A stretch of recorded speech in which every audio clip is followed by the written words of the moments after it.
श्री गुरुदेव दत्त. श्री स्वामी समर्थ. जय जय स्वामी समर्थ. भाविकांनो, ही गोष्ट आहे एका अशा भक्ताची ज्याचा विश्वास तर स्वामीवर आहे, पण संकटांमुळे, अडचणींमुळे, संघर्षांमुळे तो खूप गोंधळलाय आणि त्याचा विश्वास आता स्वामींवरून डगमगतोय. मग अशा स्थितीमध्ये त्याने पाऊल उचललं ते स्वतःचं आयुष्य संपवण्याचं. पण या परिस्थितीला स्वामी कसे उत्तर देतात, त्याची साथ कशी देतात आणि त्याचा विश्वासाला कसे अढळ ठेवतात, हेच या आपण कथेमध्ये पाहणार आहोत. ही गोष्ट आहे संकेत नावाच्या एका तरुणाची. सर्वस्व हरवलेल्या, एकटा पडलेला आणि आयुष्य संपवण्याच्या उंबरठ्यावर उभा असलेल्या एका जीवाची. पण त्या क्षणी स्वामीची करुणा एक चिठ्ठी बनून आली. होय, चिठ्ठी. संकेत एक चिठ्ठी लिहितो. शेवटचं पत्र आहे, कोणालाही दोष देत नाही, फक्त दमलोय. ही एक चिठ्ठी होती एका तरुणीच्या आत्महत्येपूर्वीची. नाव संकेत, वय 26 वर्ष, आई वडील गेलेले, पैसा नाही, नोकरी नाही, खायला अन्न नाही आणि आशाही नाही. त्याने स्वतःसाठी शेवटचा निर्णय घेतला. संकेत रेल्वे स्टेशनच्या दिशेने निघाला. तो मनात फक्त एकच विचार, देव नाही, स्वामी नाही, कोणी नाही. जर असते तर माझ्यापर्यंत नक्कीच पोहोचले असते.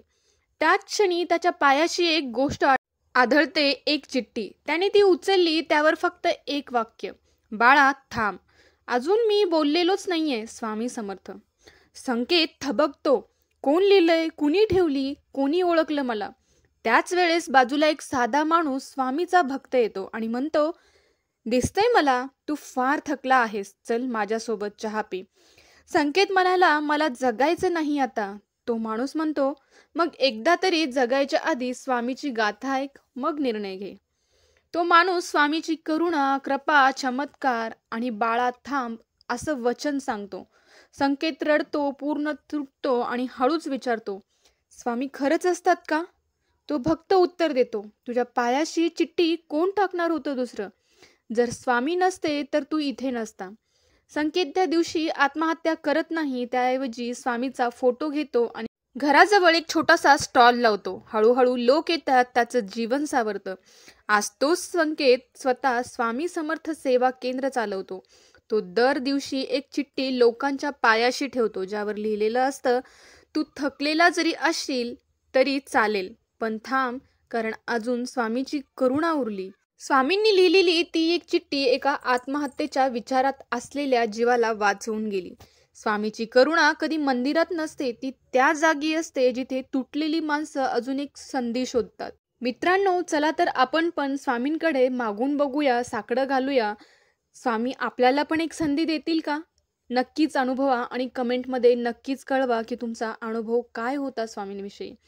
आणि हो, हा जर संदेश तुम्हाला आवडला असेल तर कमीत कमी 5 लोकांपर्यंत तरी निदान पोहोचवा, कारण तुमच्या एका संदेशामुळे कुणाचा तरी जीव वाचेल, कुणाला तरी जगण्याची एक नवीन आशा निर्माण होईल. तुमच्यामुळे एखादा जीव जगतोय हे पण खूप पुण्याची गोष्ट आहे. आणि हो, स्वामींचे विचार, संदेश आणि प्रेरणा ऐकण्यासाठी चॅनलला नक्कीच सबस्क्राईब करा. बेल आयकॉन दाबायला विसरू नका, कारण आमचा प्रत्येक व्हिडिओ थेट तुमच्यापर्यंत पोहोचण्यासाठी मदत होईल. चला तर मग भेटूया पुढच्या व्हिडिओमध्ये. तोपर्यंत श्री स्वामी समर्थ. जय जय स्वामी समर्थ.